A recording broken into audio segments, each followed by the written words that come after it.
Hello friends, எல்லாரும் நல்லா இருக்கீங்களா? நான் சூப்பராக இருக்கேன். இன்றைக்கி வீடியோவில் நம்ம எதை பற்றி பார்க்க போகிறோம் அப்படின்னா, வாடகை இடத்துல நம்ம ஆலோபிரிஸ் கம்பெனி வைக்கலாமா அப்படின்னு சொல்லிட்டு நிறைய பேர் ஃபோன் பண்ணி கேட்டுட்ருக்காங்க. நேற்று கூட ஒரு அண்ணா இந்த மாதிரி நம்ம வாடகை இடத்துல கம்பெனி போடலான்னுக்கிறேன்னா தண்ணி கலம் போடணும் என்ன பண்ணலாம் அப்படின்னு கேட்குறாங்க. 25 சென்ட் தான் இருக்குது, வாடகை இடத்துல போடணும் அப்படின்னு கேட்குறாங்க. வாடகை இடத்துல நம்ம தண்ணி கலம் போட்டு கம்பெனி வைக்கிறதுன்றது கொஞ்சம் கஷ்டமான விஷயம்தான். காரணம் என்ன அப்படின்னா, நம்ம வேற ஒரு இடத்துல போயிட்டு வேற ஒருத்தவங்களோட இடத்துல நம்ம கிட்டத்தட்ட ஒரு தண்ணி கலம் போடணுன்னா ஒரு 5 லட்ச ரூபாயிலேருந்து ஒரு 7 லட்ச ரூபாய் வரையும் செலவு பண்ண வேண்டியதாக இருக்கும், வெறும் களத்துக்கு மட்டுமே.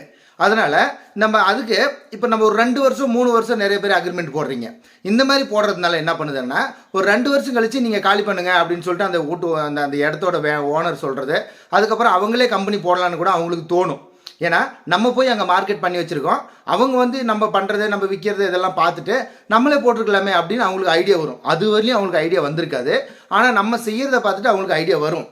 ஏன்னா நம்ம அடுத்தவங்க வாடகை இடம் போய் போட்டு நம்மளுக்கே ஐடியா வரும்போது அவங்க பார்த்துட்டே இருக்கிறதுனால அவங்களுக்கு நம்ம பண்ணியிருந்தா என்ன அப்படின்னு சொல்லிட்டு அவங்களுக்கு தோணும். அதனால் நிறைய பேர் எனக்கு எதனால் இவ்வளோ தெரியுது அப்படின்னா, நிறைய பேர் கம்பெனியவே நிறுத்தி வச்சுட்டு எனக்கு மிஷினை விற்கிறேன்னா அப்படின்னு சொல்கிறவங்களெல்லாம் என்ன காரணத்தினால நீங்கள் விற்கிறீங்க அப்படின்னு நான் கேட்பேன். மாம்பிள்ளை இது எனக்கு மிஷின் யார் கொடுக்குறது வந்தாலும் சும்மா 6 மாதம் 1 வருஷம் வேலை செஞ்சவங்களாம் நிறைய பேர் மிஷினை கொடுக்குறேன்னு சொல்கிறாங்க. காரணம், இந்த மாதிரி நான் வாடகை இடத்துல போட்டேன்னா அந்த ஓனருக்கு எனக்கு செட் ஆகலை, ஓனர் எனக்கு இதாகலை, வாடகை ஏற்றிட்டாங்க, அதுக்கப்புறம் எக்ஸ்ட்ரா அட்வான்ஸ் கேட்குறாங்க, இல்லை தண்ணி கொடுக்க மாட்டேங்கிறாங்க, இந்த மாதிரி நிறைய கம்ப்ளைண்ட் சொல்கிறாங்க. இது எல்லாமே காரணம் வாடகை இடத்துல போடுறதுனால தான். இதனால் அவங்க கிளம்புன்னு சொன்னாலும் நம்ம உடனே கிளம்பிடுற மாதிரி கம்பெனியாக இருக்கணும்.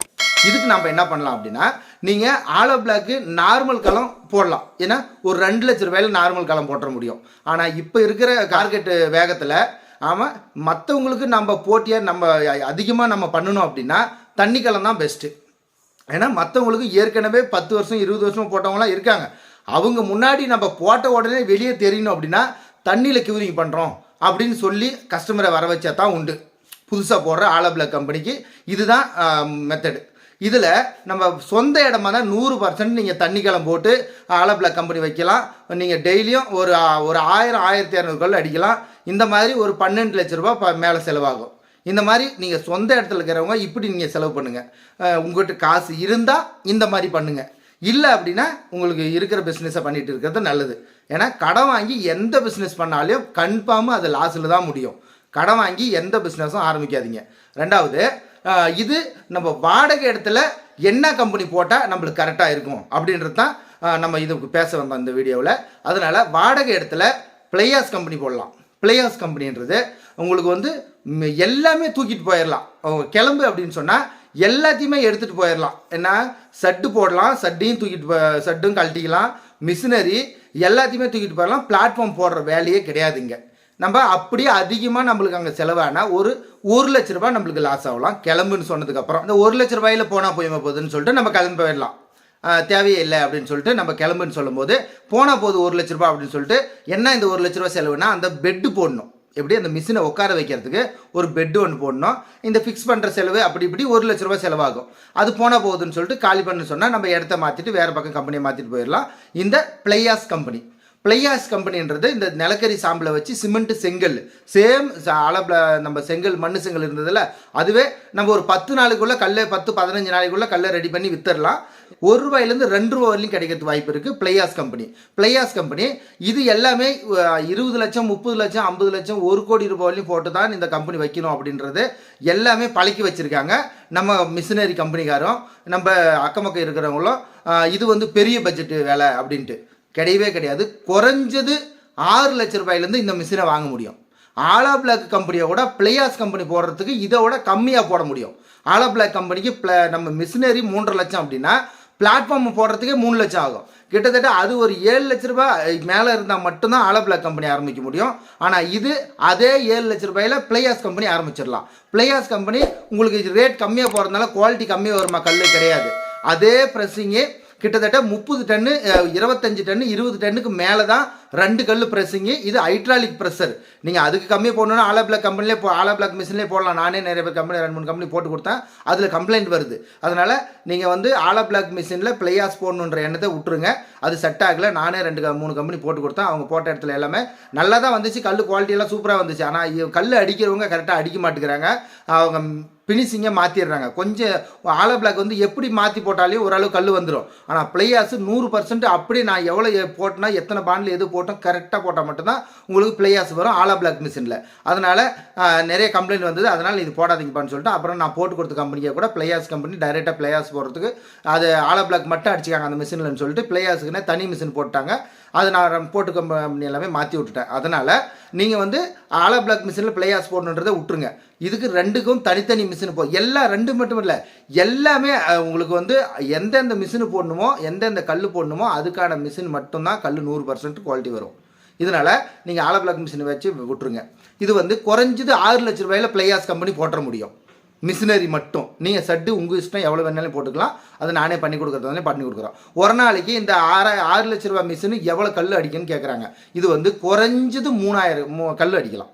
குறைஞ்சது 3000 கல் ஒரு நான் பொழுதுரைக்கு அடித்தா 3000 கல். இதுக்கு 5 பேர் வேலை செய்யணும்.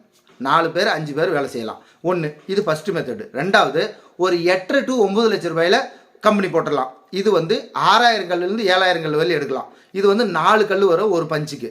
இது வந்து இருக்கிறதுல லோ பட்ஜெட்லேருந்து 2வது ஸ்டெப்பு. இதுக்கு மேலே செய்யறதுக்கு நிறைய கம்பெனி இருக்குது. 15 லட்சம் 20 லட்சம் நிறைய கோயம்புத்தூர் ஃபுல்லாக மிஷினரி இருக்குது. அது வேணும்னாலே நான் பண்ணி கொடுக்குறேன். ஆனால் எனக்கு என்னை நம்புறவங்களுக்கு மட்டும் நான் செஞ்சு கொடுத்தா போதும். அவங்ககிட்ட காசு இருக்குது, நான் இல்லைப்பா நான் பெரிய லெவலில் போடுறேன்றவங்க போட்டுக்காங்க. இல்லை அந்த மாதிரி என்னை அப்படி கீறவங்களும் என்னை நம்புறவங்க சொல்லுங்கள். நான் எல்லா பட்ஜெட்லையும் நீங்கள் மாம்பழம் ஒரு 50 லட்ச ரூபாய்க்கு போடக்கூடிய மிஷினரி என்னால் 40 லட்சத்துக்கு 45 லட்சத்துக்கு போட முடியும். என்ன காரணம் அப்படின்னா எந்த மிஷின் என்ன ரேட்டு எந்த கம்பெனியில் எவ்வளோ இருக்குது எல்லாமே நான் பார்த்து எல்லாமே பழகியிருக்கேன். அதனால எனக்கு அனுபவம் இருக்குது. எந்த மிஷினுக்கு இவ்வளோ காசு கொடுக்கலாம், இந்த மிஷினுக்கும் இந்த மிஷினுக்கும். இப்போ 20 லட்ச ரூபா ஒரே மிஷினில் நீங்கள் கோயம்புத்தூரில் கேட்டிங்கன்னா 5 லட்ச ரூபா வரையும் டிஃப்ரென்ஸ் சொல்கிறாங்க ஒரே மிஷினவே ஒரு கம்பெனிக்கும். காரணம் என்னென்னா அவங்க ஒரு 20 வருஷமாக நான் பண்ணிகிட்ருக்கேன், 30 வருஷம் பண்ணிகிட்ருக்கேன், எத்தனை வருஷமாக பண்ணுறாங்கன்றது முக்கியம் கிடையாது. மிஷினில் என்ன பிளேட் என்ன திக்னஸ் யூஸ் பண்ணுறாங்க, இது என்னென்ன மோட்டர் போடுறாங்க, என்ன ஹைட்ராலிக்கு எவ்வளோ ப்ரெஷர் கொடுக்குறாங்க. எல்லாருமே 30 டன்னு 2000 டன்னு 500 டன்னுன்னு சொல்லுவாங்க. ஆனால் இதில் இருக்கா அவங்க சொல்கிற டன்னு இருக்கா அப்படின்னு பார்த்து எனக்கு தேவையானது கரெக்டாக நான் வாங்கிக்க முடியும். என்னை நம்புறவங்களுக்கு நான் பிளேயாஸ் கம்பெனி கரெக்டாக வச்சு கொடுக்குறேன். ஒன்று பிளேயாஸு இதில் வந்து குறைஞ்சது 6 லட்ச ரூபாயிலேருந்து பிளேயாஸ் கம்பெனி போடலாம். இதில் வந்து 2வது வாடகை இடத்துல வைக்கக்கூடிய அடுத்த பிஸ்னஸ்ஸு இன்டர்லாக் பிரிக்கு. இன்டர்லாக் பிரிக்கை பற்றி வீடியோ கூட நான் போட்டிருக்கேன். இன்டர்லாக் பிரிக்கும் வாடகை இடத்துல வைக்கலாம். ஏன்னா அதுக்கும் சட்டு சும்மா ஒரு சட்டு போட்டால் போதும். கீழே நீங்கள் தொட்டி களமோ எதுவுமே தேவையில்லை. எடுத்து வச்சு தண்ணி ஊற்றி கூட யூஸ் பண்ணிக்கலாம். இது வந்து உங்களுக்கு ஒரு 10 லட்ச ரூபாய் ஒரு 12 லட்ச ரூபாயில் ஒரு இன்டர்லாக் பிரிக் மிஷினு கம்பெனி போட்டுற முடியும். அதுக்கப்புறம் ஃபேவர் பிளாக்கு இந்த பெட்ரோல் பங்க்லாம் பதிக்கிறாங்கல்ல அந்த ஃபேவர் பிளாக் கம்பெனியும் போடலாம். இதுவும் நம்மளுக்கு பிளாட்ஃபார்ம் போடுற வேலை கிடையாது. நம்ம கல் அடித்து அப்படியே எடுத்து டேபிள் மேலே போட்டு எடுத்து யூஸ் பண்ணுறது தான். இந்த மிஷினரி ஒரு 3.5 லட்ச ரூபாயிலேருந்து ஸ்டார்ட் ஆகுது. இதுக்கு மேலே மோல்டு அது இது செலவு தான். இந்த மாதிரி உங்களுக்கு எது போடுறதா இருந்தாலும் உங்கள்கிட்ட ஒரு 10 லட்ச ரூபா முதலீடு இருக்கணும். ஏன்னா மிஷினு வாங்கிடலாம் 3.5 லட்ச ரூபா கொடுத்து, அதுக்கு டை வாங்குறதுக்கு அதுக்கே 2-3 லட்சம் ஆகும். இந்த மாதிரி அது செட்டு போடணும். இப்படி எல்லாமே இருக்குது. நீங்கள் மிஷினரி மட்டும் ரேட்டு மட்டும்தான் நான் சொல்லிட்டு இருக்கேன். 3.5 லட்ச ரூபா ஆலோ பிளாக் மிஷினு 3.5 லட்ச ரூபாயிலேருந்து ஸ்டார்ட் ஆகுது. டோட்டல் கம்பெனி அந்த செட்டப் மிஷினரி எல்லாம் சேர்த்து. அதுக்கப்புறம் இது வந்து இன்டர்லாக் மிஷினரி வந்து உங்களுக்கு 5 லட்ச ரூபாயிலேருந்து ஸ்டார்ட் ஆகுது. அப்புறம் பேவர் பிளாக் மிஷின் வந்து 3.5. உங்களுக்கு பிளேயாஸ் பிரிக் மிஷினு ஒரு 6 லட்ச ரூபாயிலேருந்து. நான் சொல்கிறது மிஷினு மிக்சர் மிஷினு ரெண்டும் சேர்த்து தான் நான் சொல்லிட்டு இருக்கேன். இந்த மாதிரி எந்தெந்த மிஷினு போடணும் அப்படின்றத நீங்கள் பார்த்துக்காங்க. முக்கியமாக சொந்த இடத்துக்கு hollow block machine company okay. ஆனால் வாடகை இடத்துக்கு ஆலோ பிளாக் மிஷினு கம்பெனி கொஞ்சம் கஷ்டம்தான். நீங்கள் அப்படியே நான் தண்ணிக்கலம் போட்டு வாடகை இடத்துல போட போகிறோம் அப்படின்னா நீங்கள் 15 வருஷத்துக்கு மேலே நீங்கள் அக்ரிமெண்ட் போட்டு வாங்கியிருக்கணும். அக்ரிமெண்ட்டு சும்மா பாண்டு எழுதுனா மட்டும் பார்த்தாது, போய் ரிஜிஸ்டர் ஆஃபீஸில் ரிஜிஸ்டர் பண்ணணும். அப்போ தான் அது செல்லும். இல்லைனா 11 மாதத்தில் அது கேன்சல் ஆயிரும். அதனால் நீங்கள் அதுவும் பார்த்துக்கணும். நான் எழுதி கொடுக்குறேன் அப்படின்னு சொன்னாலே நம்பாதீங்க. 2வது களம் அந்த ஓனரே போட்டு கொடுக்க சொல்லுங்கள். களமும் ஒரு செட்டும் நீங்கள் போட்டு கொடுங்க சாமி. நீங்கள் என்ன வாடகை கேட்குறீங்களோ நான் கொடுத்துட்றேன். இல்லை நான் அட்வான்ஸ் கொடுத்துட்றேன். இப்போ நான் 10 லட்ச ரூபா ஒரு 5 லட்ச ரூபா வேணுமா, 5 லட்ச ரூபா அட்வான்ஸ் கொடுத்துட்றேன். நீங்கள் வேலை ஃபுல்லாக செஞ்சு கொடுத்துருங்க.